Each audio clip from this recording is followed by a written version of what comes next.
Hey, you've tuned into Math with Mr. C. We're doing 1910 samples and surveys. What are those? Moving on in 3, 2, 1.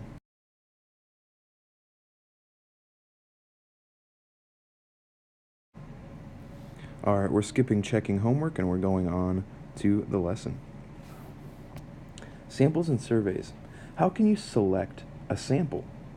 Well, a survey uses questions to collect data. Polling, or asking people questions, taking a poll, is one kind of survey that you can do. See, Tiffany wants to survey students to find out how many plan to come to math night.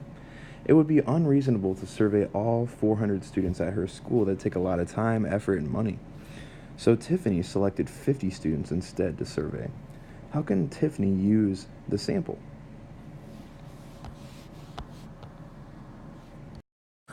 So there was two things that Tiffany was talking about. The 400 total people at our school, which is the population. It's an entire group of people or things, which may be collected or analyzed. Notice how when I say population, it doesn't have to be all of the United States or all of the world. It can be a whole group of specific people, such as people at a school. But a sample is a part of the people at the school or the population, and that may be used when it's too difficult to study the entire population. So the question is, how did Tiffany find out who of the 50 people was she going to survey? Well, the way that she did it was she selected a sample by putting the names of every single student in the school into a box and drawing out 50 names at random. And this is called random sampling. We will have vocab after this. In random sampling, each member of the population has an equal chance of being chosen. And when you put them into a box or a hat, and you don't know whose name you're going to pull out, that's random, kind of like when we do with the daily drawing for pop hats. A random sample is often a really good way to obtain a representative sample, a sample that provides a good match for the population. And it's not biased. And we'll talk about what biased means with the first clue word of 1. So 30 of the 50 students will attend. So how many percent of the whole population?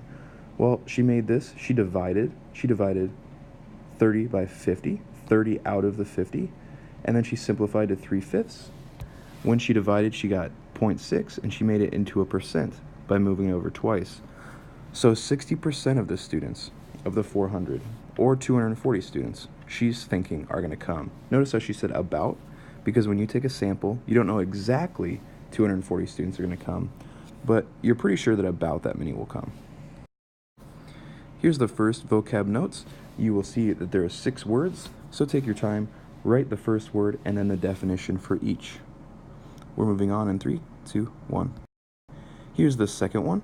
This is population, the entire group of people or things that are being analyzed. So 500 ladybugs in this example. Here's 3 out of 6, a sample of the population. That's part of the population upon which an experiment or survey is conducted. See how they selected 50, which is a sample out of 500, and they did it at random. Random sampling is a sampling method that results in a representative sample, like we talked about in the first example, where each member of the population has an equal chance of being chosen. So here, Angie put the names of every student into a hat, and she drew out 50 names of students for a survey. Here's the 5th word out of 6, representative sample. A sample which fairly represents the population from which it's drawn. So that means it's a good survey. And bias sample, this would not be a good survey. The sample which is not representing or representative of the population from which it's drawn. This is a great picture to show you that. So if we surveyed 10 people, and I noticed that we surveyed 8 boys and 2 girls, this is going to get biased results for favorite sport for 6th graders. I'm going to guess that the 8 boys said football and the 2 girls said softball. If we would have done it at random instead of more boys, then I think we'd get different results, therefore it's biased. Here's our second teacher example. We just talked about biased. Now, why might a sample be biased? John also surveyed 50 students to find out how many students planned to come to math night, the same night as the first example. He chose the first 50 students he met with the second clue word of spring. This sample may be biased And a biased sample, like we said, is one which either the size of the sample or the choice of sample members is not a good match. It does not represent the entire population what you want it to. So John might get results that are not true for the rest of the population because it's just the first people he met. But the first students he met might be a particular group, like all fifth graders that walked in the door, or students that are actually on their way to a math club meeting. Maybe the first 50 people he meets are all his friends, and his friends might be different than the whole population. And how could he get a more representative sample? Well, we talked about that with, making it as random as possible, assigning a number to every person and randomly drawing numbers or putting their names in a hat and drawing out their names. Here's example 1. In your notes, write a chart that looks like this. I'm going to give you time to do that. Please pause the video. All right, now that you have this chart written, for number 1 and 2, we're going to identify the population studied, which is right here, and tell whether the data represents a sample or an entire population. What population do we make a conclusion for, and because of that, is it a sample or is it the entire population? So, number 1, the mean test score on Miss Zarifa's math test was 82. Well, where's the population that we got that information from? We got the information from Miss Zarifa's math class. And we came to a conclusion that Miss Zarifa's math class has the mean of 82. We did not come to the conclusion that the whole school has that. So we just have the conclusion that this math class has it. So this came to results from an entire population, the whole math class. Number 2, based on a poll of 6th graders, 45% of students in all grades at Anderson School ride bikes, with the third clue word of day. So, what's the population being polled here? 6th graders. Now, are they coming to a conclusion about 6th graders? Look, 45% of students in all grades, so they polled 6th graders, but they actually are coming to a conclusion for all grades. Therefore, notice how they asked the question of a small amount, a sample, and they came to a conclusion for the whole entire population of the school. Therefore, this is a sample. Moving on in 3, 2, 1. So here's example 2. I'm going to ask for you to make another chart 1 through 4. So for these, you're going to try the best to do one at a time by yourself, and I'm going to show you answers one at a time. For these, you're going to choose. So for number 1, would this conclusion be best reached by taking a sample or by just polling or getting information from the entire population?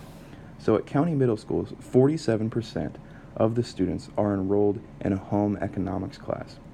Would that best be reached by polling the entire middle school or getting a sample? While this might be hard for a student to get these answers, the school itself, with their enrollment information, can easily pull the entire school from their database, and it represents the entire school, and they got these results from polling an entire population. Try to do number 2, showing you the answer for number 2. 3, 2, 1. So Mr. Panos determined that 34% of people served at his restaurant lived more than 10 miles away. Ask yourself, is Mr. Panos going to ask every single person that's ever gone to his restaurant where they live? Or is he going to take a sample? Well, in my opinion, he's going to take a sample. And maybe he could poll a population of diners that go to his restaurant on one day and see where they live. That could be a sample. But the population that we're reaching the conclusion is all the people served at his restaurant. Like that. Now, number 3, the soccer team averaged 3 goals a game last season. Would you take a sample and just ask 5 players how many games they averaged, or would you just take that from the whole team? Well, I think you could easily just see the whole team there. And so the conclusion is that the whole team averaged 3 goals. And so is that a sample that we reached our conclusion, or did we poll the entire population? We polled the entire population. So now number 4. The newspaper found that 40% of its 800,000 readers read the sports first. Would the newspaper take a sample of their readers to get this information, or would they poll all of the 800,000 readers? And how might they poll them?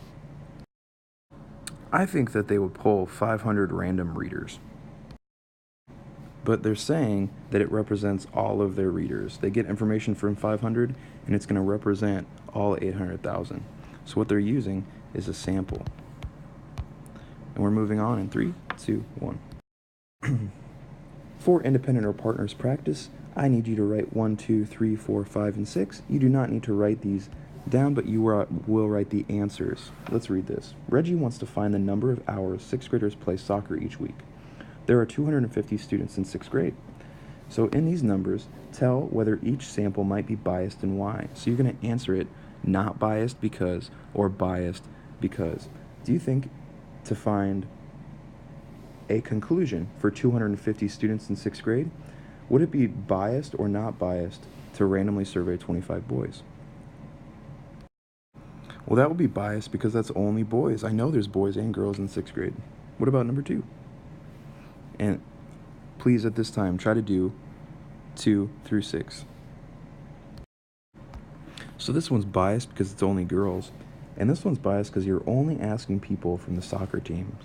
What about number 4? Number 4 is not biased because we are randomly selecting and we're doing boys and girls, not from a specific group like this. What about 5 and 6? There's the answers for 5 and 6. 6 is biased because you're polling 5th graders and you might get a different answer because we're trying to represent 6th graders, not 5th graders. Moving on in 3, 2, 1. Thank you for watching this video. Make sure you go to Khan Academy Practice. I just have a practice. And then you may choose one of these 2 options. Thank you for watching this, and you're awesome.